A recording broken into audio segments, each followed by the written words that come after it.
Ashwini Dubey supreme court के advocate हैं, इनसे मैं जानना चाहूंगा। अश्विनी जी, आपसे जानना चाहूंगा क्योंकि एक तरफ अब सीधा सेंट्रल गवर्नमेंट का सीधा तर्क है, हमारे पास कानून बनाने का अधिकार है, हम कानून बनाएंगे।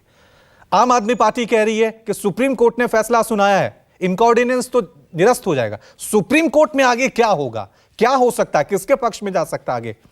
देखिए, एक बात कि संवैधानिक बेंच की जजमेंट है और संवैधानिक बेंच की जजमेंट होने के बाद दो बातें यहाँ पर मैं इंगित करना चाहूंगा। संसद की कानून बनाने की शक्तियां, संसद की कानून बनाकर अदालत के फैसले को पलटने की शक्तियां, ये निर्विवाद है, इस पर कोई विवाद नहीं। विवाद सिर्फ इतना है कि क्या वो कानून सीधे तौर पर सुप्रीम कोर्ट के फैसले का विरोधाभासी होगा, पहला। दूसरा, सुप्रीम कोर्ट ने कंक्लूजन में जब अपने 105 पन्ने की जजमेंट 11 मई को, जिसका प्रभाकर भाई अभी जिक्र कर रहे हैं, जब निर्णय दिया तो उसके पैरा 3 में लिखा कि पार्लियामेंट को लेजिस्लेटिव कॉम्पिटेंस है सारे मैटर्स में जो लिस्ट 2 में, लिस्ट 3 में है, national capital of territory Delhi के केस में, जो कि लेजिस्लेटिव डोमेन में, इसके लिए वहां कानून बन सकता है।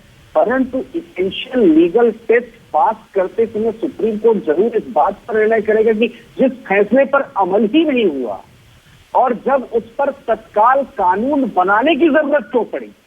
क्योंकि सवाल यह है कि संविधान के अनुच्छेद 123 में राष्ट्रपति को अध्यादेश जारी करने की शक्तियों का पूरी तरह से वर्णन है।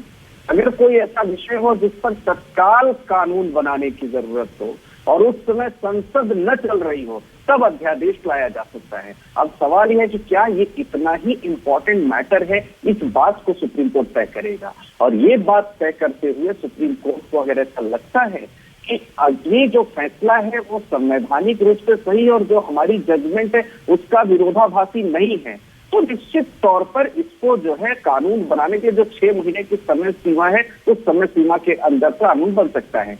लेकिन सवाल यहाँ पर एक टकराव की स्थिति की होगी, क्योंकि सुप्रीम की पावर्स ने वो कानून की व्याख्या की और जो लेजिस्लेटर का अपना लेजिस्लेट करने का कॉम्पिटेंस है, वो हम पास्ट में भी अगर देखें तो SC/ST एक्ट जब आया, जब उसने काशीनाथ महाजन के केस में सुप्रीम कोर्ट ने जस्टिस गोयल ने और जस्टिस ललित ने कहा कि आप एक कॉम्पिटेंट अथॉरिटी के जो जांच के बिना SC/ST एक्ट इन्वोक नहीं करेंगे। सुप्रीम कोर्ट के उस फैसले को तुरंत बदल दिया गया पार्लियामेंट द्वारा।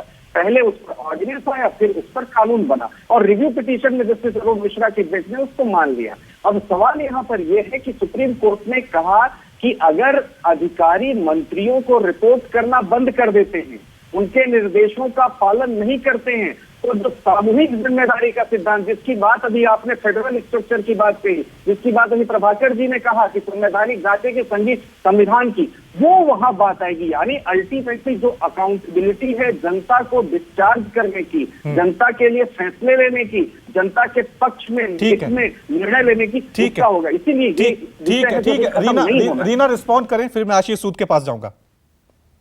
देखिए रवि जी, जब सुप्रीम कोर्ट ने अपना जजमेंट दिया तो उन्होंने 3 बहुत महत्वपूर्ण बातें करी, जो आपके पैनल पे जो दोनों एडवोकेट हैं उन्होंने भी ये बात कही। उन्होंने कहा कि हमारा देश जो है उसका ढांचा एक संघीय ढांचा है, फेडरल स्ट्रक्चर है। अगर केंद्र सरकार को ही सारे काम करने होते तो स्टेट गवर्नमेंट ही क्यों होती, पहली बात। दूसरी बात, उन्होंने कहा कि विल ऑफ द पीपल, जो लोगों की मर्जी है, वो सुप्रीम है। तीसरी बात, उन्होंने कहा कि कोई भी चुनी हुई सरकार अपना काम तभी कर सकती है जबकि अधिकारी उस चुनी हुई सरकार के प्रति अकाउंटेबल हो।